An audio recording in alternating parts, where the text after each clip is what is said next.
Ramai beredar rekaman memperlihatkan momen serangan brutal Rusia ke posisi tentara Ukraina.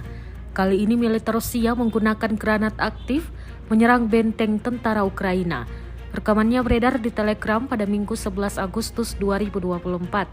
Dalam keterangan unggahan disebutkan, granat Rusia bekerja menghancurkan benteng tentara Ukraina. Sejumlah granat yang meluncur akurat sukses meledakkan dan membuat benteng tentara Ukraina membara. Belum dirincikan total korban jiwa dan kerugian yang diderita militer Ukraina dalam serangan ini. Tidak disebutkan pula lokasi penyerangan Rusia kali ini. Kendati demikian, rekamannya kini telah menuai berbagai komentar dari warganet.